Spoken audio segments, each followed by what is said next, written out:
Guys, ये है एक मकड़ी और ये रहा मेरा हाथ। सो 3, 2, 1। Super powers. ए अंधे पढ़ ले चुपचाप। ठीक है मम्मी। स्पाइडरमैन एक ऐसा फिक्शनल कैरेक्टर जो हमें बहुत ही कूल और रियलिस्टिक लगता है। और एक न एक बार तो तुम्हारे मन में भी ये ख्याल आया ही होगा कि काश मुझे भी कोई मकड़ी काट लेती और फिर एमजे मेरी।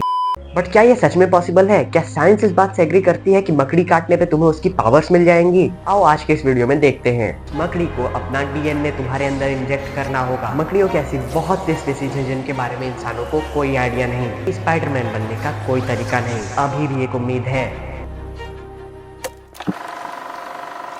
तो मूवीज में तुमने देखा होगा कि पीटर पार्कर जो कि एक टीनेजर है, उसे एक रेडियो एक्टिव मकड़ी काट लेती है, जिस वजह से उसे काफी कुछ पावर्स मिल जाती हैं। उसमें बताया जाता है कि मकड़ी काटने की वजह से उसके डीएनए में काफी म्यूटेशंस आ जाते हैं और फिर वो अपने हाथ से वेब शूट करने लगता है, उसे सुपर स्ट्रेंथ मिल जाती है और दीवार पर चिपक चिपक कर जाले साफ करता है। बट रियलिटी थोड़ी सी अलग है। रियल लाइफ में अगर तुम चाहते हो कि कोई मकड़ी तुम्हें काट ले और फिर तुम्हें उसकी पावर्स मिल जाएं, तो उसके लिए उस मकड़ी को अपना डीएनए तुम्हारे अंदर इंजेक्ट करना होगा। बट मकड़ियां अपना डीएनए इंजेक्ट नहीं करती, बल्कि वो इंजेक्ट करती हैं अपना वेनम। और उनके वेनम में प्रोटीन्स, एंजाइम्स और कुछ टॉक्सिन्स होते हैं जो तुम्हारे लिए खतरनाक हैं। लेकिन मकड़ियों की ऐसी बहुत सी स्पीसीज हैं जिनके बारे में इंसानों को कोई आइडिया नहीं।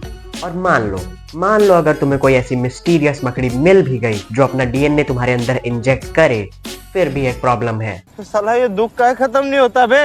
अगर मान लो किसी मकड़ी का डीएनए तुम्हारी ब्लड स्ट्रीम में चला भी गया, तो तुम्हारा इम्यून सिस्टम उसे एक इंट्रूडर की तरह देखेगा और thanks to your white blood cells वो तुम्हारी बॉडी में उस डीएनए को ज्यादा देर तक नहीं रहने देंगी, उसे खत्म कर देंगी। और तुम सोच रहे होगे कि स्पाइडरमैन बनने का कोई तरीका नहीं, बट अभी भी एक उम्मीद है। जीन एडिटिंग की टेक्नोलॉजी, जिसे हम क्रिस्पर भी कहते हैं, इस टेक्नोलॉजी की मदद से किसी भी ऑर्गेनिज्म के डीएनए में जीन्स को ऐड किया जा सकता है, उन्हें रिमूव किया जा सकता है या किसी दूसरे ऑर्गेनिज्म के जीन्स के साथ रिप्लेस किया जा सकता है। और तुमने सुना भी होगा कि कोलोसल बायोसाइंसेज ने डायरवुल्स, जो कि 10,000 साल पहले एक्सटिंक्ट हो गए थे, उनके जीन्स के साथ आजकल के ग्रे वुल्स के जीन्स को एडिट किया है।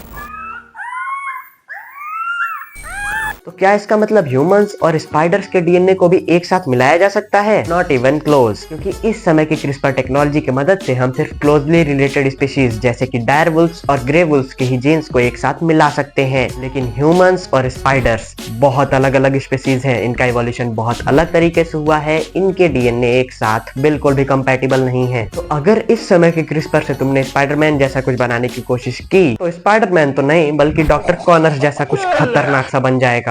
हाँ, लेकिन उम्मीद पर दुनिया कायम है। हो सकता है फ्यूचर में अगर क्रिस्पर और एडवांस्ड हुआ तो हो सकता है हमें स्पाइडरमैन जैसा कुछ मिल जाए।